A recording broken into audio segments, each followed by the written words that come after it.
வாக்கு தத்தம் நிறைவேற்றுவார். சோர்ந்து போகாதே, நீ சோர்ந்து போகாதே, சோர்ந்து போகாதே, உன்னை அழைத்தவர் உண்மையுள்ளவர். சோர்ந்து போகாதே, நீ சோர்ந்து போகாதே, சோர்ந்து போகாதே, உன்னை அழைத்தவர் உண்மையுள்ளவர். அவர் மனிதன் அல்லவே, பொய் சொல்வதில்லையே, அவர் உண்மையுள்ளவர், வாக்கை மறப்பதில்லையே. அவர் மனிதன் அல்லவே, பொய் சொல்வதில்லையே, அவர் உண்மையுள்ளவர், வாக்கை மறப்பதில்லையே. வாக்கு தந்தவர் சிறந்தவர், சிறந்ததை தருபவர், ஏமாற்றங்கள் இல்லையே. வாக்கு தந்தவர் சிறந்தவர், சிறந்ததை தருபவர், ஏமாற்றங்கள் இல்லையே. சோர்ந்து போகாதே, சோர்ந்து போகாதே, சோர்ந்து போகாதே, உன்னை அழைத்தவர் உண்மையுள்ளவர். சோர்ந்து போகாதே, நீ சோர்ந்து போகாதே, சோர்ந்து போகாதே, உன்னை அழைத்தவர் உண்மையுள்ளவர்.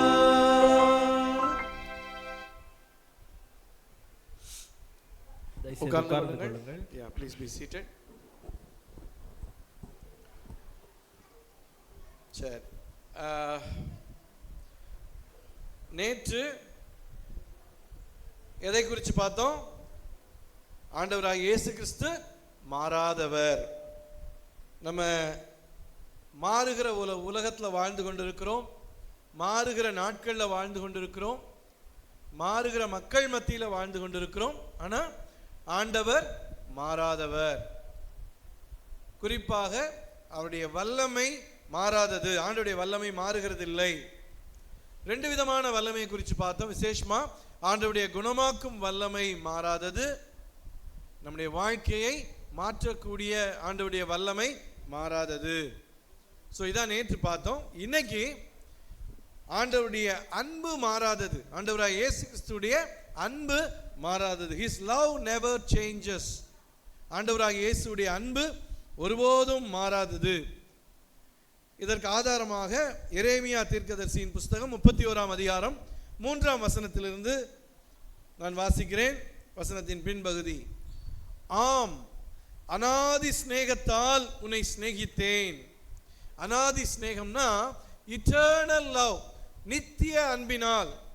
அதாவது அந்த அன்புக்கு ஒரு ஆரம்பமும் கிடையாது, முடிவும் கிடையாது.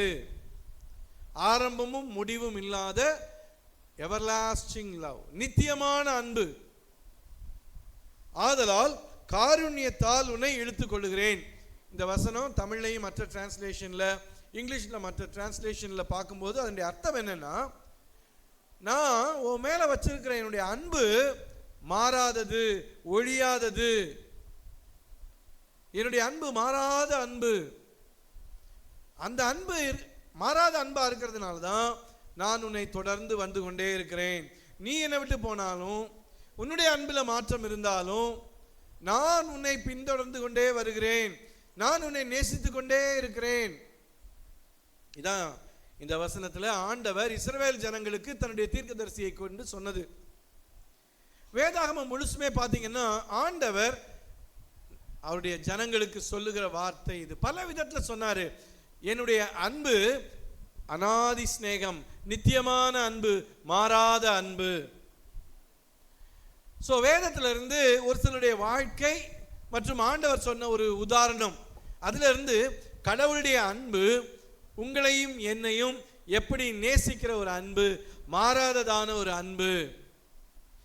ஏன்னா இந்த உலகத்தினுடைய அன்பு மாறுகிறது. நேற்று ஜூலியஸ் சீசர் மற்றும் புரூட்டஸ் அவங்க கதையை சொன்னேன். எப்படி ஜூலியஸ் புரூட்டஸை உயர்த்தி வச்சும் அந்த புரூட்டஸ் துரோகம் பண்ணி அந்த ஜூலியஸ் கொல்லப்படுவதற்கு ஒரு முக்கிய காரணமாக இருந்தார். இன்னைக்கு அப்படிப்பட்ட ஒரு உலகத்துல வாழும்போது ஆண்டவருடைய அன்பை நம்மளால சில நேரங்களில் புரிந்து கொள்ள முடிகிறதில்லை. இந்த மீட்டிங்ல நான் சொன்னேன், ஆண்டவர் உங்களோடு பேசதான் இந்த கூட்டத்தை கொடுத்திருக்கிறாரு. சில செய்திகளை, சில உண்மைகளை உங்களுக்கு புரிய வைக்கிறதுக்காக தான் ஆண்டவர் இந்த மீட்டிங்ஸ் கொடுத்திருக்கிறாரு. இன்னைக்கு ஆண்டவருடைய அன்பின் அந்த 3 காரியங்களை நம்ம பார்க்கணும். ஆண்டவருடைய அன்பு மாறாத அன்பு. முதலாவதாக, God loved me even when I couldn't love myself.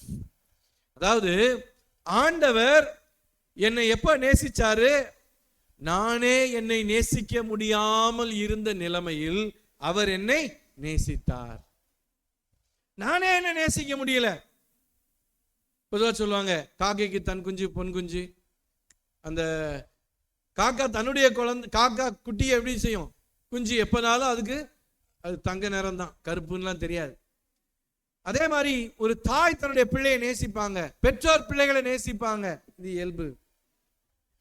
ஆனா அந்த அன்பும் மாறக்கூடியது, அந்த அன்பும் ஒளிந்து போகக்கூடியது. நாங்க அநேக விடுதிகள்ல நாங்க ஊழியம் செய்யறோம். எத்தனையோ அந்த விடுதியில இருக்கிற மாணவிகள், மாணவர்கள் தகப்பனுடைய அன்பு, தாயினுடைய அன்பு கூட இல்லாம கஷ்டப்படுறாங்க. ஆனா அதையும் மிஞ்சி சில நேரம் நம்மளை நேசிக்க முடியாத நிலைமையில இருப்போம். நம்ம வாழ்க்கை அவ்வளவு ஒரு மோசமான வாழ்க்கையாக இருக்கும். ஆனா ஆண்டவர் அப்படிப்பட்ட நிலைமையில நம்மை நேசிக்கிறார். அதற்கு உதாரணமாக வேதத்திலிருந்து ஓசியா மற்றும் கோமர் அப்படின்னு ஒரு தம்பதி. தம்பிமார், சின்ன பசங்க பேசக்கூடாது. யாராவது நம்ம சகோதரர்கள் கொஞ்சம் உட்கார்ந்து இருந்து கவனிங்க. அவங்க பேசக்கூடாது. மீட்டிங் நேரம் யாரும் பேசக்கூடாது. ஓகே? ஸ்கூல்ல பேசவா செய்வீங்க? டீச்சர் பாடம் நடத்தும் போது பேசக்கூடாது. ஓகே? அமைதியா கவனிக்கணும். பெரியவங்களும் சரி, சின்னவங்களும் சரி, மெசேஜ் நேரம் நல்லா கவனமா கேட்கணும். இது கடவுளுடைய வார்த்தை. ஓசியா கோமர் அப்படிங்கிற ஒரு தம்பதி. இந்த ஓசியா யாருன்னா கடவுளுடைய ஒரு தீர்க்கதரிசி, ஒரு ஊழியக்காரர். இவர் காலத்துலதான் யோனான்னு அடுத்து நம்ம பார்க்க போறோம். அவரும் வாழ்ந்த காலம்தான். ஏசாயான்னு ஒரு தீர்க்கதரிசி, அவரும் வாழ்ந்த காலம்தான். இந்த வாலிபன் தன்னை ஆண்டவருக்கு அர்ப்பணித்து ஊழியம் செய்யணும்னு இருக்கும்போது ஆண்டவர் அவருக்கு ஒரு கடினமான ஊழியத்தை கொடுக்கிறாரு. என்னன்னா, ஆண்டவர் சொல்றாரு, கோமர் என்ற ஒரு பெண்ணை திருமணம் செய்ய சொல்றாரு. அந்த பெண் ஒரு வேசி. வேசி அதாவது பாவியான ஒரு ஸ்திரீ, தன்னுடைய சரீரத்தை விற்று வாழுகிற அப்படிப்பட்ட ஒரு பெண்மணி. ஆண்டவர் சொல்றாரு, நீ அந்த பெண்ணை திருமணம் செய்து கொள், சேர்த்துக்கொள். சரி, போய் சேர்த்துக் கொள்றாரு. அந்த பெண்ணுக்கு பாத்தீங்கன்னா, பொதுவா இந்த மாதிரி இவ்வளவு ஒரு தவறான, நான் அநேக இடங்கள்ல, சில இடங்கள்ல இப்படிப்பட்ட மக்களையும் சந்தித்திருக்கிறேன். குடும்ப சூழ்நிலை அல்ல ஏதோ ஒரு காலத்தின் கட்டாயத்துல தன்னுடைய சரீரத்தையே விற்று பிழைக்கிற மக்கள். சமுதாயம் அவங்கள வெறுக்கும், நண்பர்கள் அவங்கள வெறுப்பாங்க, உற்றார் உறவினர் அவங்கள வெறுப்பாங்க. அப்படிப்பட்ட சூழ்நிலையில அவங்க தங்களையே வெறுப்பாங்க. ஒரு பக்கம் மனசாட்சி வதைக்கும், நீ ஏன் இப்படி எல்லாம் போற, ஏன் இப்படி. ஆனா அதை விட்டுட்டு அவங்களால இருக்க முடியாது. வேறு தொழில் இல்லை, வேறு வாழ்க்கை இல்லை. ஒரு பக்கம் மனசாட்சி வதைக்கும், ஒரு பக்கம் சமுதாயம் அவங்களை இழிவா பாக்குது, ஒரு பக்கம் அவங்களுடைய பிள்ளைகளை நினைத்து கவலை. இப்படி பல விதமான சூழ்நிலையில நான் ஏன் என் வாழ்க்கையில இப்படி ஒரு பாதையை தெரிந்து கொண்டேன், நான் ஏன் இப்படிப்பட்ட ஒரு நிலைமைக்கு போனேன்னு சொல்லி தங்களையே அவங்க நேசிக்க முடியாம அப்படிதான் இன்னைக்கு சில மக்கள் தற்கொலை செய்து கொள்கிறாங்க. சில நடிகைகள் கூட. பேர் புகழ் இருக்கு, பணம் இருக்கு, எல்லாம் இருக்கு. ஆனா அவங்க மனசாட்சியில நிம்மதி இல்லை, சமாதானம் இல்லை. ஏன்னா அவங்களுடைய வாழ்க்கை தவறான பாதையில போய் கொண்டு இருக்கிறது. சிலர்லாம் நான் சூசைட் பண்ண அப்படிப்பட்ட சில நடிகைகள், அவங்களுடைய ஸ்டேட்மெண்ட்ஸ் எல்லாம் படிச்சிருக்கேன். அப்படியே ஆழமா மனசுல பதிஞ்சிருக்கு.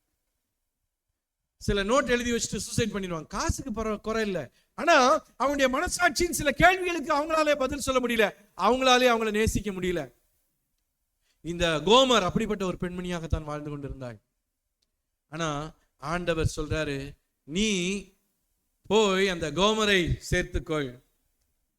இதன் மூலமா ஆண்டவர் என்ன சொல்ல விரும்புறாருன்னா, என்னுடைய ஜனமாகிய இஸ்ரவேல் அவங்க பாவம் செய்து என்னை விட்டு தூரமா போய் இன்னைக்கு அவங்களே தங்களை நேசிக்க முடியாத ஒரு நிலைமையில இருந்தாலும் நான் அவங்கள நேசிக்கிறேன். சரி, இவர் போய் அந்த பெண்ணை திருமணம் செய்து கொள்கிறார். அவளுக்கு கிடைத்த அந்த ஒரு வாய்ப்பு, அந்த ஒரு தருணத்தை கிடைச்சு அவ பயன்படுத்திக்கிட்டா அவ வாழ்க்கை மாறுகிறது. ஒரு தீர்க்கதரிசியின் மனைவியாக வாழ்ந்து கொண்டிருக்கிறாள். ஒரு பையன் பிறக்கிறான், அப்புறம் ஒரு பொண்ணு பிறக்குது. அப்புறம் மூணாவது ஒரு மகன். ஆனா இந்த ரெண்டாவது பொண்ணு பிறந்ததுக்கு அப்புறம் அவளுடைய வாழ்க்கை மீண்டும் பழைய நிலைமைக்கு போகிறது. ஒழுக்க குறைவு ஏற்படுகிறது. ஏதோ ஆரம்பத்துல கொஞ்சம் ஒழுக்கம், ஒரு ஊழியக்காரர் உடைய மனைவியா மாறினதுனால ஒரு ஒழுக்கம் இருந்ததுனா படிப்படியா திரும்ப விளக்கம். அந்த மூன்றாவது குழந்தைக்கு அவர் வைத்த பேர் என்னன்னா, நாட் மை பீப்புள், என்னுடைய பிள்ளைகள் கிடையாது, என்னுடைய ஜனங்கள் கிடையாது அப்படிங்கிற ஒரு நிலைமை. லோ அம்மி அப்படின்னு பேர் விடுறார். லோ அம்மினா நாட் மை பீப்புள். அந்த தீர்க்கதரிசிக்கே இது ஏன் பிள்ளை தானான்னு தெரியல, ஏன் மகன் தானா, அப்படிப்பட்ட ஒரு நிலைமைக்கு அந்த நிலைமை அந்த பெண் போயிட்டா. லோ அம்மி, நாட் மை பீப்புள், ஏன் மகன் மாதிரி இல்லையே. அதுக்கப்புறம் பாத்தீங்கன்னா அவ திரும்ப முழுமையா பழைய வாழ்க்கைக்குள்ளாக போய்விட்டாள். வீட்டுக்கு வர்றதில்ல, கணவனை கவனிக்கிறது இல்லை, பிள்ளைகளை கவனிக்கிறது இல்லை. அவருடைய வாழ்க்கை போய் கடைசியா ஒரு சந்தை பொருளாக, ஒரு விலை மாதாக மாறிவிட்டாள். உண்மையாக நடந்த சம்பவம், ஒரு ஊழியக்காரருடைய குடும்பத்தில் நடந்த சம்பவம், வேதத்தில் எழுதப்பட்டிருக்கிற சம்பவம் நான் சொல்றது. ஒரு விலை மாதாக, ஒரு சந்தை பொருளாக மாறிட்டா. ஒவ்வொருத்தரா சொல்றாங்க ஹோசியாட்ட, ஊழியக்காரருக்கு இந்த மாதிரி உன் வைஃப் இந்த மார்க்கெட்ல இருக்கிறாங்க, எப்படி இருக்கிறாங்க, அப்படி இருக்கிறாங்க. வேதனையில் இருக்கும் போது ஒரு நாள் அவருக்கு கர்த்தருடைய வார்த்தை உண்டாகிறது. ஓசியா, என்ன ஆண்டவரே, நீ திரும்ப போய் கோமரை விலை கொடுத்து வாங்கு. அவன் இன்னைக்கு விலை பொருளா இருக்கிறா. அவளுடைய அவல நிலை, அவளுக்கு விலை மதிப்பே கிடையாது. ஒரு கேவலமான ஒரு அடிமையாக இருக்கிறாள். யார் வேண்டுமானாலும் அவளை அனுபவிக்கலாம். அவ்வளவு ஒரு கீழ்த்தரமான நிலைமைக்கு போயிட்டா. யோசித்து பாருங்க அவளுடைய மனநிலை எப்படி இருந்திருக்கும். கணவனை இழந்து, பிள்ளைகளை இழந்து, தனியாக ஒரு சந்தை பொருளாக கேவலமான ஒரு நிலைமையில் இருக்கிறார். ஆண்டவர் சொல்றார், நீ விலை கொடுத்து வாங்கு. என்ன விலை சொல்றாங்களோ நீ கொடு. இவனுடைய உடைமை, இவனுடைய மனைவி போய் விலை கொடுத்து வாங்குறான். வாங்கி வேலைக்காரியா வைக்கிறதுக்கு ஆண்டவர் சொல்றாரு, நீ விலை கொடுத்து வாங்கி அவளை உன் மனைவியாக திரும்ப சேர்த்துக்கொள். யோசித்து பாருங்க, இஸ் இட் பாசிபிள்? முடியுமா? இந்த அளவுக்கு நான் கொடுத்த வாழ்க்கைய பிரயோஜனப்படுத்தி கொள்ளாம வீணடிச்சுட்டு எனக்கு துரோகம் பண்ணி ஒரு பப்ளிக் ப்ராப்பர்ட்டி, ஒரு பொது சொத்தா மாறி போன ஒரு பெண்ணை நான் எப்படிங்க எனக்கு மனைவியா திரும்ப சேர்த்துக் கொள்றது?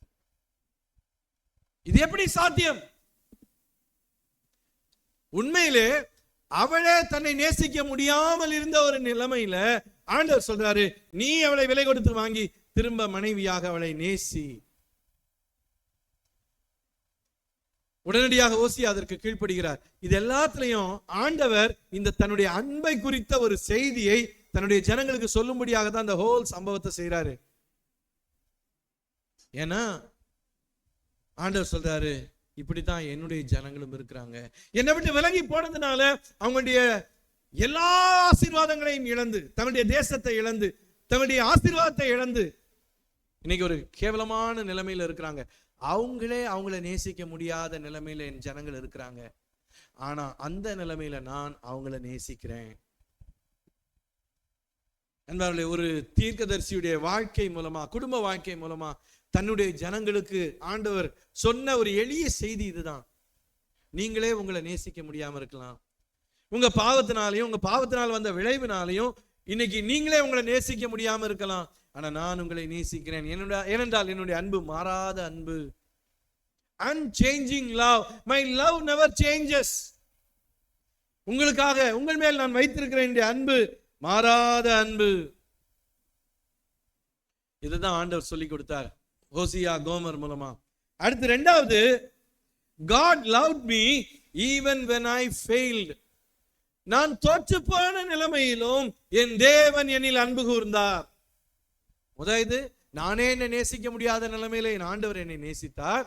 இரண்டாவது, நான் தோற்று போன ஒரு நிலைமையிலும் என் ஆண்டவர் என்னை நேசித்தார். சில நேரம் பிள்ளைங்க தவறு செய்யும் போது, பிள்ளைங்க தோற்று போகும்போது, பிள்ளைங்க தவறு செய்து குடும்பத்துக்கு அவமானத்தை கொண்டு வரும்போது சில பெற்றோர், அவன் என் பையனே இல்லை. சில நேரம் பிள்ளைங்க ஏதாவது தவறு செய்து குற்ற செயல்களில் ஈடுபட்டு போலீஸ் கைது செய்து குடும்பத்துக்கே ஒரு அவமானம் வரும்போது சில பெற்றோர் சொல்லுவாங்க, அவன் என் பிள்ளையே இல்லை. அவனை நான் என்னைக்கோ தலைமுழுகிட்டேன், இவன் என் பிள்ளையே இல்லை, இவன் எனக்கு வேண்டாம்.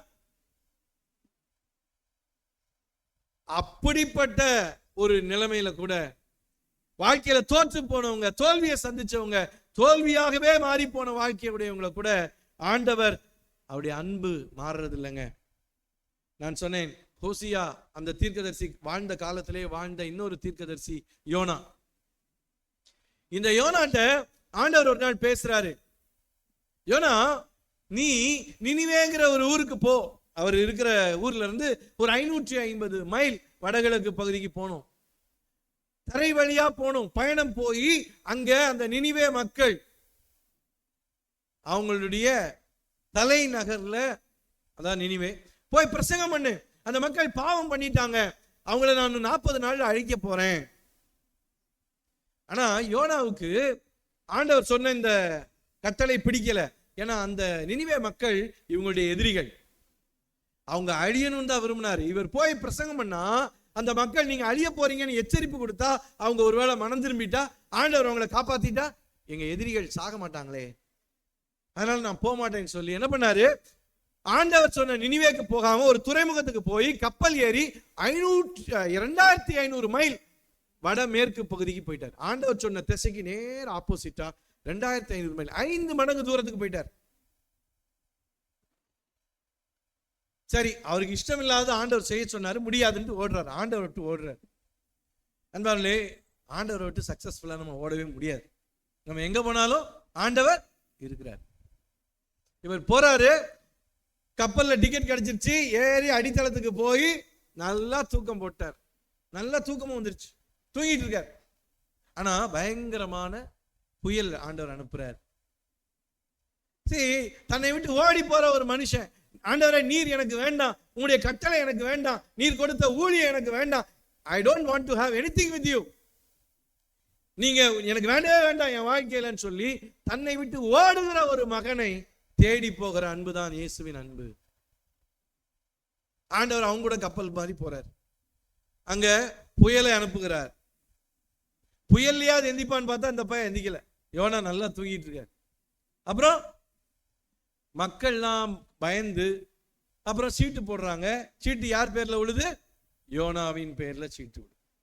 அப்ப அவனை எழுப்புறாங்க, யோ தூங்கு முஞ்சு எந்தியா, என்ன நாங்கெல்லாம் உயிருக்கு பயந்து எங்க சாமியை கூப்பிட்டு இருக்கோம், நீ பாட்டுக்கு தூங்கிட்டு இருக்க,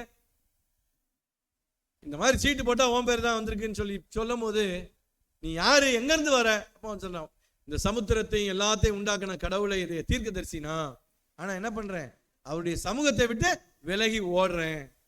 ஏன்பா அப்படி பண்ண? அப்புறம் என்ன சொல்றான், புயல் அடங்கின மாதிரி இல்ல, என்ன செய்யட்டும்? அவனே சொல்றான், என்ன தூக்கி தண்ணிக்குள்ள போட்டுருங்க. சரி, அவங்க கொஞ்சம் எதிர்த்து பார்த்தாங்க, போக முடியல, அப்புறம் தூக்கி தண்ணியில போட்டாங்க. அவனை தூக்கி தண்ணியில போட்ட உடனே புயல் அடங்கிருச்சு. சரி, கப்பல் பயணம் அவங்க பாட்டுக்கு போயிட்டாங்க. தண்ணிக்குள்ள விழுந்த மனுஷன் என்ன ஆனா, அங்க ஒரு மீனை ஆண்டவர் ஆயத்தப்படுத்தினார். நம்ம தான் மீனை சாப்பிடுவோம், இன்னைக்கு கூட மத்தியானம் சதீஷ் மீன் தான் கொடுத்தார். ஆனா இங்க யோனா அவரை ஒரு மீன் சாப்பிட்டுருச்சு, பெரிய மீன். உள்ள போயிட்டார், மீன் வயிற்றுக்குள்ள போய் அவ்வளவுதான் முடிஞ்சதுன்னு நினைக்கும் போது, ஆனா அங்கேயும் கடவுள் கிருபை கொடுக்கிறாரு, மனம் திரும்ப தருணம் கொடுக்கிறாரு. முழங்கால் போட்டு அங்க இருந்து ஜெபம் பண்றாரு, ஆண்டவரே நான் தப்பு பண்ணிட்டேன், என்னை மன்னிச்சிருங்க. ஆண்டவர் அந்த ஜெபத்தைங்க நான் சொன்னேன், இவரு ஆண்டவர் நீர் வேண்டாம், அவன் சங்காத்தம் வேண்டான்னு சொல்லி கப்பலுக்குள்ள போனா, ஆண்டவர் கப்பலுக்குள்ள போறாரு, கடலுக்குள்ள போறாரு. அங்க இருந்து அவருடைய பாவத்தின் விளைவு ஒரு மீன் வயிற்றுக்குள்ள போனா, ஆண்டவர் அங்கேயும் இருக்கிறாரு. அங்க இருந்து அவர் ஜெபிக்கிற ஜெபத்தை ஆண்டவர் கேட்கிறாரு. அப்புறம் ஆண்டவர் மீனுக்கு கட்டளை கொடுக்கிறாரு, நீ இவனை கரையில கொண்டு போய் கக்கிரு. அந்த மீன் அவனை கொண்டு போய் கரையில கக்கிடுச்சு. கரையில கக்கின பிறகு அவன், ஐயோ நான் ஓடி போலான்னு நினைச்சேன், முடியல, ஏதோ நான் செத்துருக்கணும், உயிரோட இருக்கேன், செத்துருக்கணும். ஒரு சிலர்கிட்ட சொல்லியிருப்பான், சாட்சி சொல்லியிருப்பான், இந்த மாதிரி ஓடி போனேன், புயல் வந்துச்சு, மீன் முழுங்கிச்சு, இப்ப வந்துட்டேன். ஆண்டவர் சொன்னார், உன் சாட்சி இது அரகுற சாட்சி, சாட்சி இன்னும் முடியல. பைபிள் சொல்லுது, 2ஆம் தரம் கர்த்தருடைய வார்த்தை யோனாவுக்கு உண்டாகி நீ எழுந்து மகாநகரமாகிய நினிவேக்கு போ. ஆண்டவர் திரும்ப யோனாவோட பேசி செகண்ட் சான்ஸ், 2ஆம் தருணம் கொடுக்கிறாரு. யோனா போய் நினிவேல போய் பிரசங்கம் பண்றான். எல்லா மக்களும் மனம் திரும்புறாங்க. அந்த ஊரே மனம் திரும்புது. அவங்க ஃபாஸ்ட் பண்ணி ஜெபம் பண்றாங்க, மனம் திரும்புறாங்க. ஆண்டவர் அதை பார்த்துட்டு, ஐயோ இந்த மக்களை நான் அழிக்க மாட்டேன். இவன் மீன் வயிற்றுல இருந்து ஜெபம் பண்ணா ஆண்டவர் காப்பாத்தினாரு. அப்ப மட்டும் அல்லேலூயா ஸ்தோத்திரம்ட்டான். ஆண்டவரே உமக்கு ஸ்தோத்திரம், என்ன காப்பாத்தினீரே. ஆனா 1,20,000க்கு மேற்பட்ட மக்கள் அங்க ஊர்ல மனம் திரும்புறாங்க. ஆண்டவர் சரி யோனாவை மன்னிச்ச மாதிரி உங்களையும் மன்னிக்கிறாரு. இவருக்கு ஆண்டவர் மேல கோவம் வந்துருச்சு. அதை எப்படி நீர் மன்னிக்கலாம், என்ன கேட்காம எப்படி மன்னிக்கலாம் அப்படிங்கிற மாதிரி. அதெல்லாம் மன்னிக்க கூடாது. மூஞ்சி தூக்கிட்டார் ஆண்டவர் மேல. இது என்ன நியாயம்? இதுக்கு தான் நான் அன்னைக்கு ஓடி போனேன். நீர் இப்படிதான் மன்னிச்சிருவீரு. அப்ப என் மரியாதை என்ன ஆகுது? மக்கள்லாம் என்ன குறிச்சு என்ன நினைப்பாங்க? அதாவது யோனா டோட்டல் ஃபெயிலியர். ஆண்டவர் எப்படி யோனா இருக்கணும்னு நினைக்கிறார், அதுக்கு நேர ஆப்போசிட்டா இருந்தான். ஆனாலும் ஆண்டவர் அவனை நேசித்து கொண்டே இருந்தார். அவன் பின்னாடியே வர. சில நேரம் வீட்டில் பிள்ளைங்க சேட்டை பண்ணும்போது, முரண்டு பிடிக்கும் போது வீரா பேசுவான், நான் சாப்பிட மாட்டேன். அப்பா அம்மா ரெண்டு கடை பட்னி கடை வயிறு காஞ்சா தானா வருவான். ஆனா அம்மா மாதிரி ஏன் ராசா ராசா ராசா அவ்வளோ நான் எங்களை மாதிரி விட்டுட்டு அவன் பாட்டுக்கு வந்துடுவான். கிச்சனுக்கு பூனை மாதிரி எது கிடைக்குதோ திருடி சாப்பிடலான்னு கூட வந்துடுவான். ஆனா அம்மா மாதிரி என்ன பண்ணுவாங்க, ராசா ராசா கொஞ்சம் அதெல்லாம் வேண்டாம், கொஞ்சம் செல்லம், கொஞ்சம் அந்த ஒரு வாய்.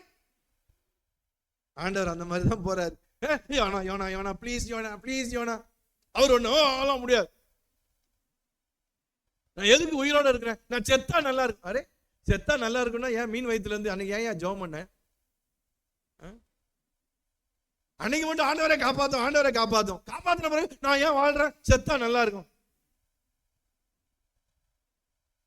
ஆனா ஆண்டவர் அம்மாவை விட விசேஷமானவர். சரி, இவன் ஊருக்கு வெளியே போய் ஒரு டென்ட் போட்டு உட்கார்ந்துருக்கான்.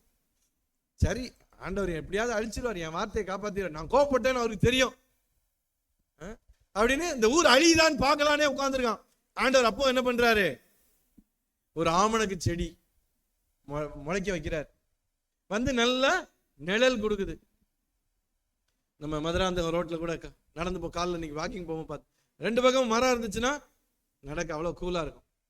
ஆனா மத்தியானம் பயங்கர வெயில், அந்த மரம்லாம் தாங்க மாட்டேங்குது.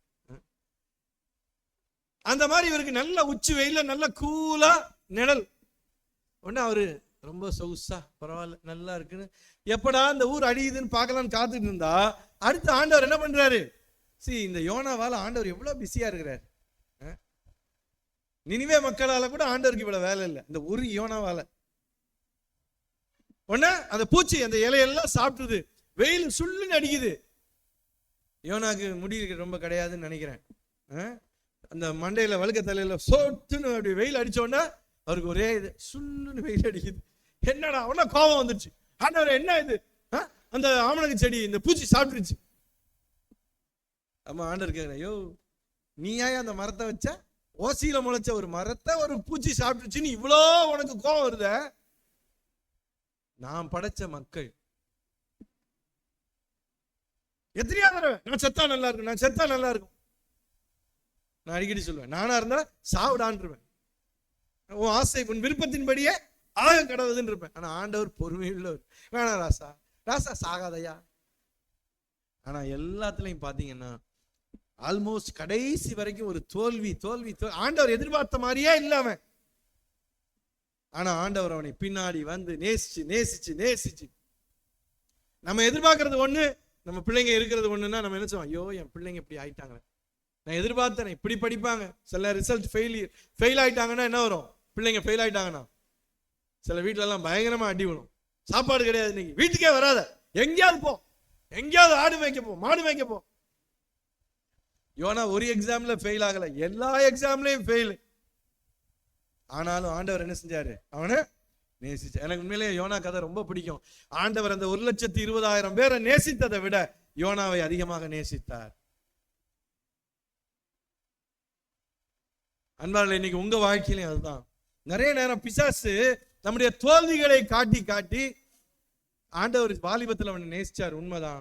ஆண்டவர் நீ ஸ்கூல்ல படிக்கும் போது உன்னை தெரிந்து கொண்டது உண்மைதான், ஆண்டவர் உனக்கு தருணம் கொடுத்தது உண்மைதான். ஆனா இன்னைக்கு பாரு, நீ எவ்வளவு தூரம் ஆண்டவரை விட்டு போயிட்ட, எத்தனை முறை கீழ்ப்படியாம போயிட்ட, எத்தனை முறை ஆண்டவர் உன்னை நம்பினாரு, ஆண்டவருடைய பிள்ளைங்க உன்னை நம்பினாங்க, எல்லாத்தையும் வீணாக்கிட்ட. இப்ப ஆண்டவர் உன்னை நேசிக்க மாட்டாரு. அன்பு முடிஞ்சு போச்சு, கிருபை முடிஞ்சு போச்சு. பச்சை போயிங்க. ஆண்டவருடைய அன்பு மாறாத அன்பு. நீ தோற்று போகும் போதும் உன்னை நேசிக்கிற அவருடைய அன்பு மாறவே இல்லை. அன்பாலே, அதனாலதான் இன்னைக்கு நான் இந்த ஊழியத்தில் இருக்கிறேன். லவ் நெவர் கிவ்ஸ் அப்.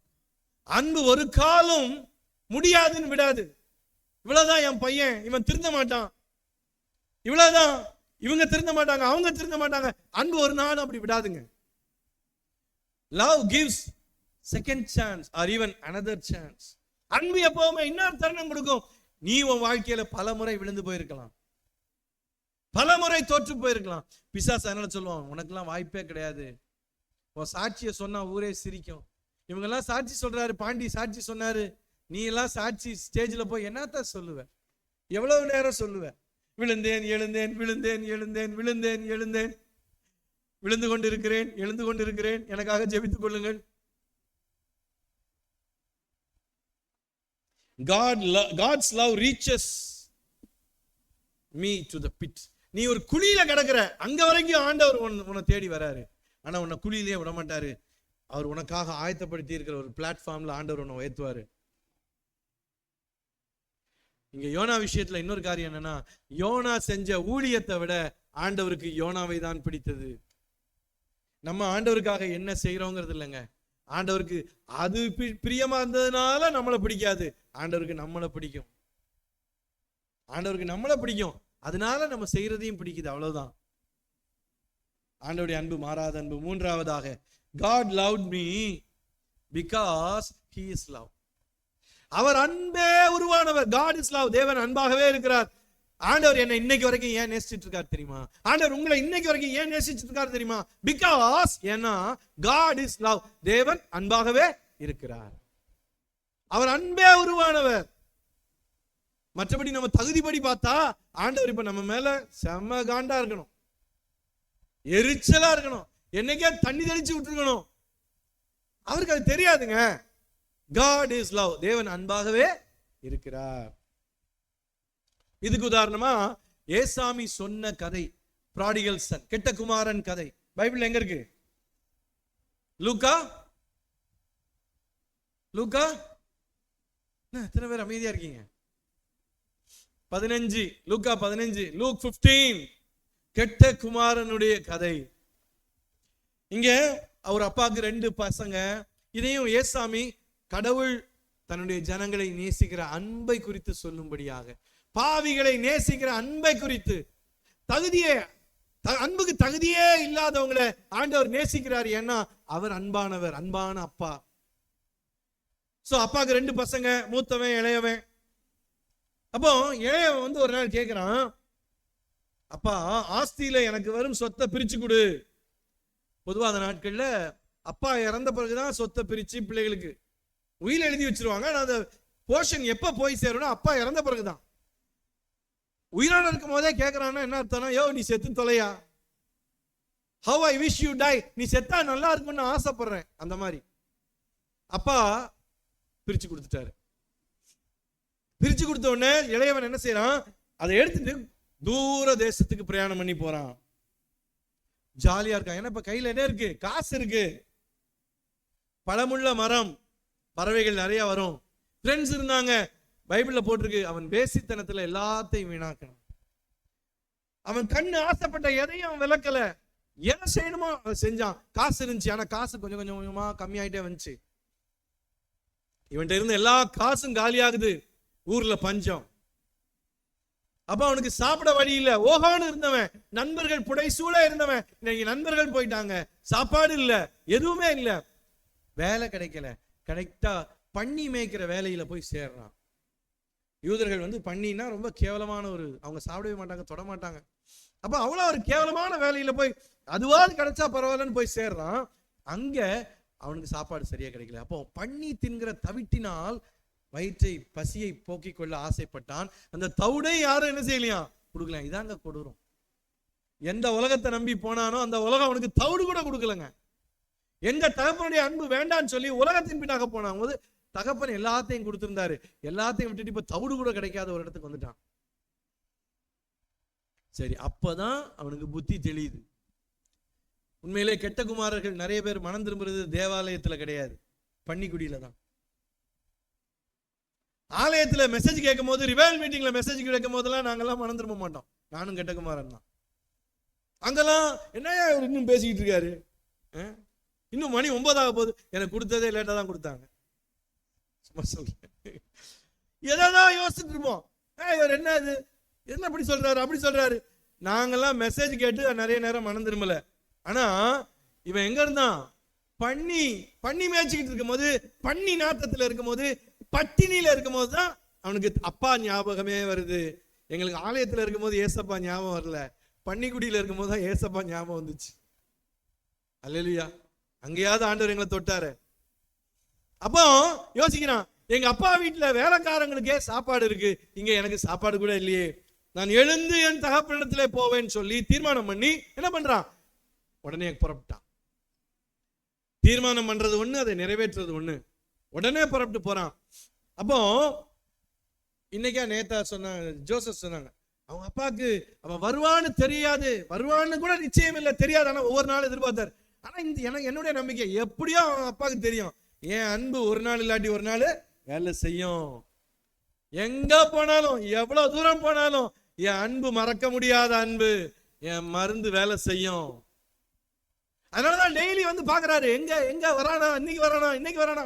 எத்தனையோ நாள் ஏமாற்றம்.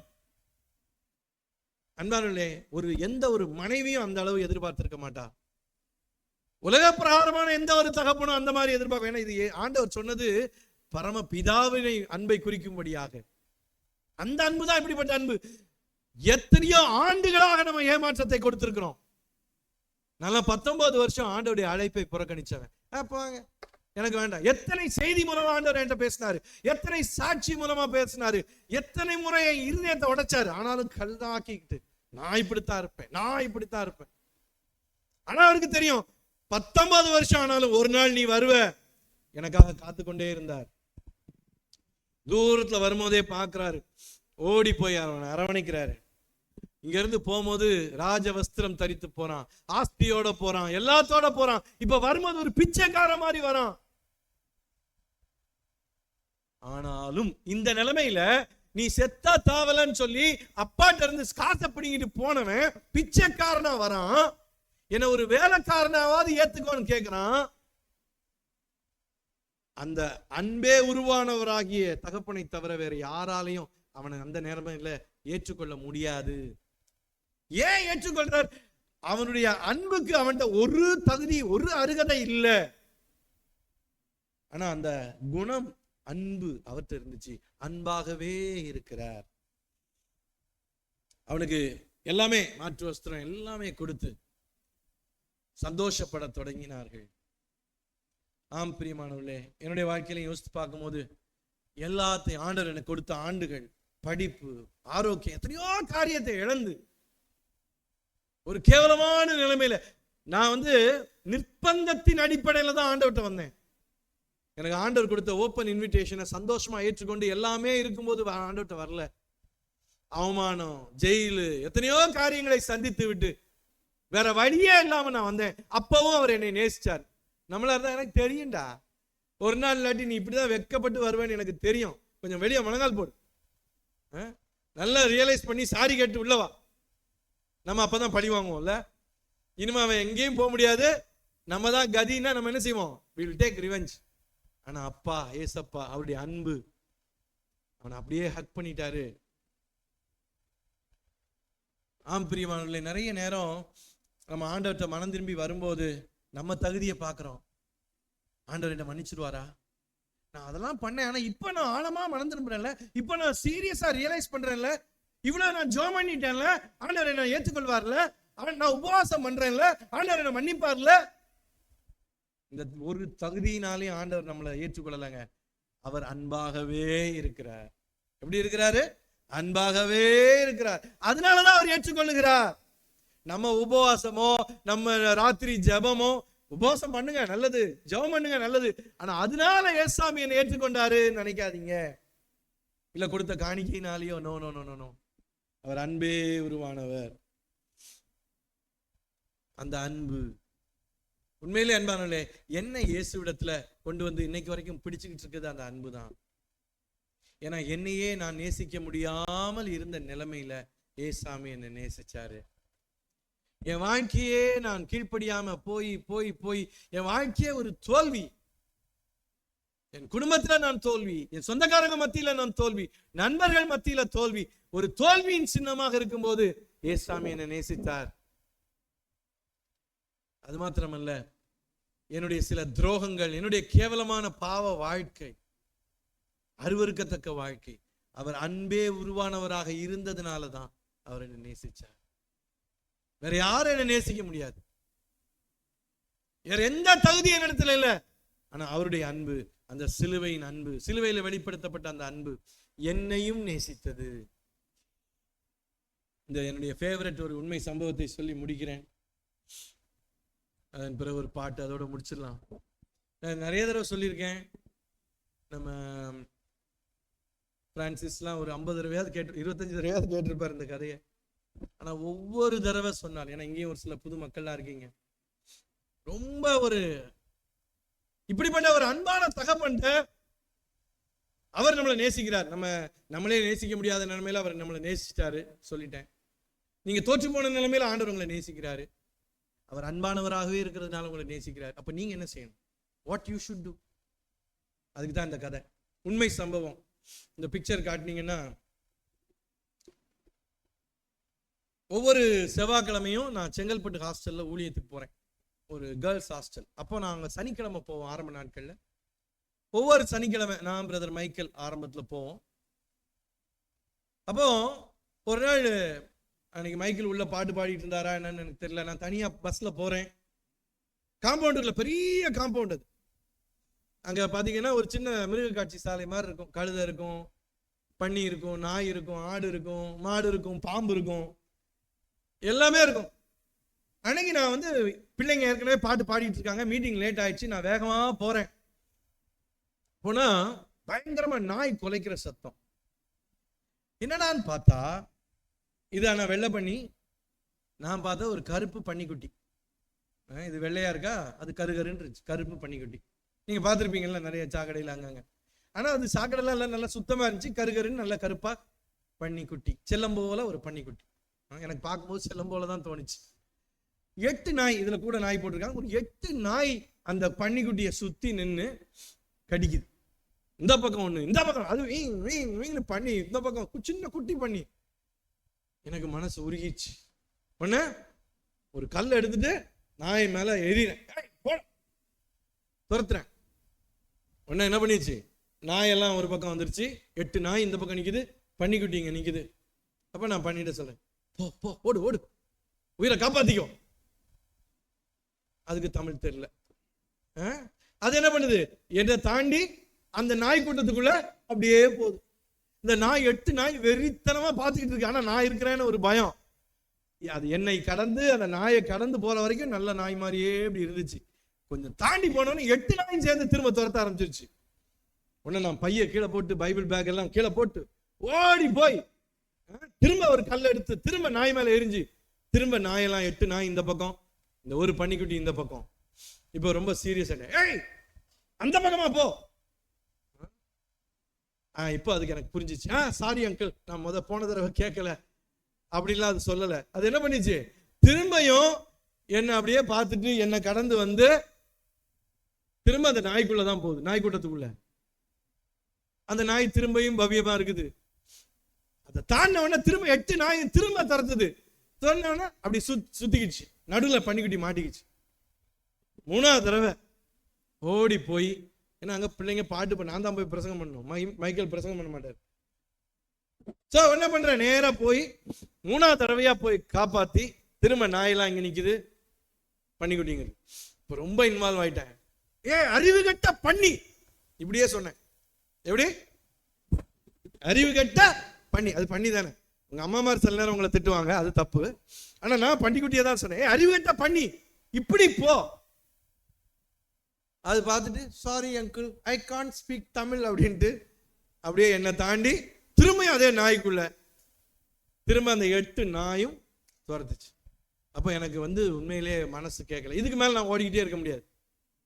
ஒன்று சொன்னேன், நானே பேசிக்கிட்டேன். நீ சாவேன்னு சொல்லி நீயா, நான் கண்டிப்பாக சாகத்தான் செய்வேன்னா செத்து தொலை அப்படின்னு ஒரு பக்கம் மனசுல கவலை. அந்த பண்டிகை அடுத்து ஃபியூனரல் சர்வீஸ் தான் நடத்தணும்ட்டு அப்படி பார்த்துட்டு இருக்கேன். செத்து தொலை அப்படின்னு பார்க்குறேன். அந்த பண்ணி வேகமா ஓடுது, 8 நாயும் துரத்துது. அங்க ஒரு முள்ளு புதர் இருக்கு, அந்த புதருக்குள்ள பன்னிக்குட்டி அப்படின்னு உள்ள நுழையுது. அடுத்த செகண்ட் 8 நாயும் தலைதெறிக்க ஓடி வருது ஆப்போசிட்டா. என்ன பார்த்து இல்ல, 8 நாயும் ஓடி வருது. எனக்கு அப்படி என்னடா ஆச்சு அப்படின்னு பாக்குறேன். அந்த முள் புதர்ல இருந்து சிங்கம் மாதிரி தாய் பண்ணி வெளியே வருது. அந்த ஒரு தாய் பண்ணிய கண்டவன இந்த 8 நாய் துண்டக்கான ஓடி ஆரம்பிச்சு. அன்பாலே என் கண் அப்படியே உடம்பெல்லாம் மெய் சிலிர்த்துருச்சு. கண்ணுல இருந்து கண்ணீர் தார் தாரையா வளர ஆரம்பிச்சிச்சு. ஏய், நான் உன்னை போய் அறிவு கட்ட பண்ணின்னு சொன்னேன், உனக்கு இருக்கிற அறிவு எங்களுக்கு இல்லையே. அந்த பன்னிக்குட்டிக்கு நம்ம ஏன் இப்ப ஆபத்துல இருக்கோம்?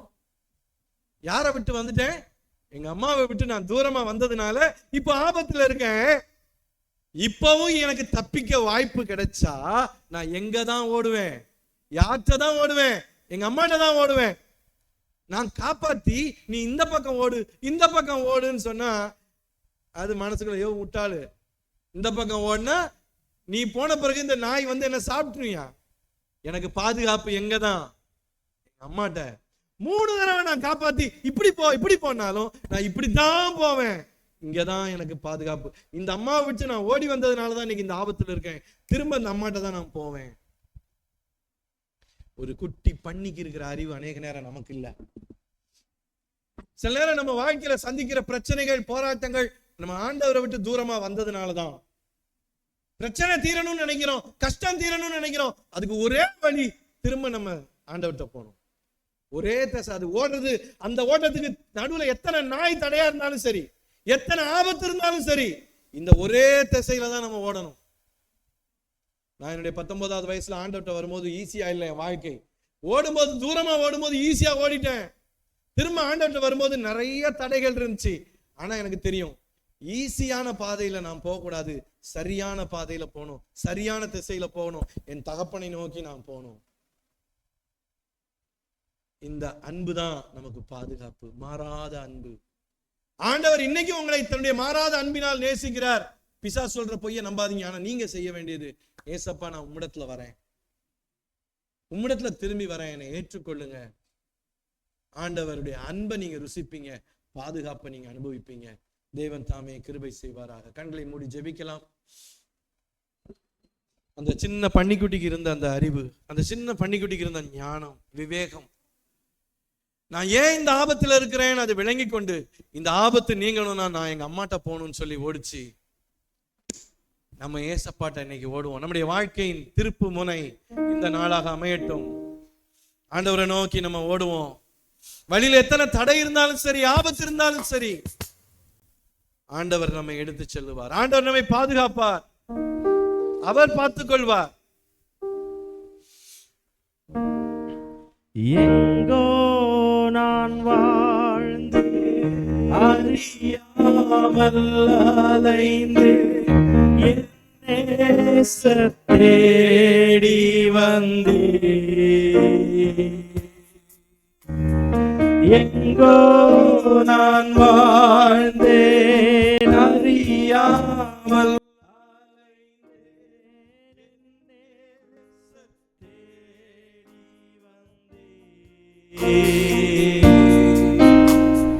நெஞ்சார அழைத்து முத்தங்கள் கொடுத்து நிழலாய் மாறிவிட்டே,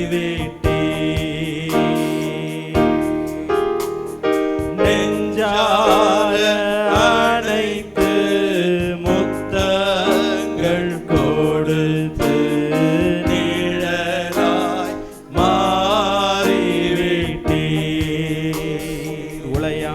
சேற்றில் உளையான சேற்றில் வாழ்ந்த என்னை தூக்கி எடுத்தீரே. உளையான சேற்றில் வாழ்ந்த என்னை தூக்கி எடுத்தீரே. கல்வாரி ரத்தம் எனக்காக சிந்தி கழுவி அணைத்தீரே. கல்வாரி ரத்தம் எனக்காக சிந்தி கழுவி அணைத்தீரே. தாழ்மையில் இருந்தேன் தள்ளாடி நடந்தேன். தயவாய் நினைவு கூர்ந்தீர். நான் தாழ்மையில் இருந்தேன் தள்ளாடி நடந்தேன். தயவாய் நினைவு கூர்ந்தீர். கலங்காதே என்று கண்ணீரை துடைத்து கரம் பற்றி நடத்துகிறீர். கலங்காதே என்று கண்ணீரை துடைத்து கரம் பற்றி நடத்துகிறீர். இரவும் பகலும் ஐயா கூட இருந்து என்னாலும் காப்பவரே.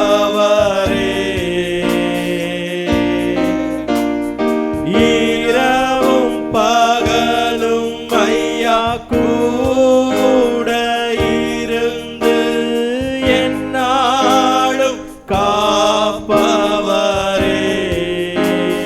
மறவாத தெய்வம் மாறாத தெய்வம் மாறாத நேசர் மகிமைக்கு பாத்திரரே. அவர் மறவாத தெய்வம் அவர் மாறாத நேசர். அவர் மாறுவதே இல்லை. மகிமைக்கு பாத்திர. கரங்களை உயர்த்தி நன்றி செலுத்துவோமா? நன்றி அப்பா, நன்றி உமக்கு நன்றி அப்பா, நன்றி உமக்கு நன்றி எங்கள் அப்பா பிதாவே. அன்பான தேவா, அருமை இரட்சகரே,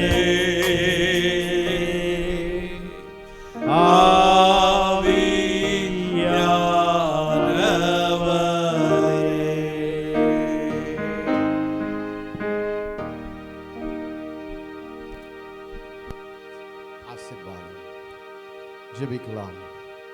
அன்புள்ள தேவனே, அருமையான நாளுக்காக நன்றியோடுமே துதிக்கிறோம். அருமையான வார்த்தை கொடுத்தேன். மாறாத அன்பு, உடைய மகிமையான அன்பு, நேசிக்கப்பட முடியாதவனையும் நேசிக்கப்பட முடியாதவளையும் நேசிக்கிற அன்பு, ஏற்றுக்கொள்ள முடியாதவனையும் ஏற்றுக்கொள்ளுகிற அன்பு, ஒரு நாளும் ஒரு பொழுதும் தள்ளாத அன்பு, ஆண்டவரே எங்களை தேடி வந்த அன்பு, எங்களை வாழ வைக்கிற அன்பு, மாறிடாத அன்பு, நன்றியோடு நாங்கள் உம்மை துதிக்கிறோம். ஆண்டவரே, இந்த நாட்களில் இந்த செய்தி எங்களுக்கு வேணும் சுவாமி. உண்மையாகவே எங்களை நேசிக்கிற இன்றைக்கு இந்த உலகத்தில் யார் இருக்காங்கன்னு எத்தனையோ மக்களுடைய இருதயத்தில் கேள்வி. ஆனால் இன்றைக்கு எங்களுக்கு அந்த கேள்விக்கான பதில், எந்த நிலையிலும் எந்த சூழ்நிலையிலும் நான் எப்படி இருந்தாலும் என்னை நேசிக்க ஒருவர் உண்டு. அவர் எனக்காக எல்லாவற்றையும் செய்து முடித்தார். தன்னுடைய ஜீவனையே எனக்காக கொடுத்தார். அன்பாகவே இருக்கிறார். என்னை ஏற்றுக்கொள்ளுகிறார். எந்த நிலையில் இருந்தாலும் ஏற்றுக்கொள்ளுகிறார். ஆண்டவரே, இந்த செய்தி இன்னைக்கு இந்த உலகத்துக்கு தேவை, இந்த வட்டாரத்துக்கு இன்னைக்கு தேவை. அதை நீர் கொடுத்தீர் சுவாமி. எங்கள் மேல அன்பு வைத்து, எங்கள் மேல இரக்கம் வைத்து, உம்முடைய தாசருடைய வாயில இந்த வார்த்தைகளை வைத்து இந்த இடத்துல நீர் இந்த வார்த்தை கொடுத்ததற்காக ஸ்தோத்திரம். மக்களோடு நீர் பேசும் ஆண்டவரே, உம்முடைய தொடுதலை அவர்கள் உணரும்படியாக செய்யும். இந்த உலகத்தில் தன்னை நேசிக்கிற ஒருவர் உண்டு அப்படிங்கிற ஒரு நல்ல செய்தியை, நம்பிக்கையின் செய்தியை, தைரியம் கொடுக்கிற செய்தியை இங்கேருந்து அவங்க சுமந்து செல்லட்டும் ஆண்டவரே. ஆசீர்வதித்து வழிநடத்தும். இயேசுவின் மூலமாய் கேட்கிறோம் நல்ல பிதாவே, ஆமென். நம்முடைய கர்த்தராகிய இயேசு கிறிஸ்துவின் கிருபையும் பிதாவாகிய தேவனுடைய அன்பும் பரிசுத்தாவின் ஐக்கியமும் வல்லமையும் நம் அனைவரோடும் இப்பொழுது இருப்பதாக. ஆமென்.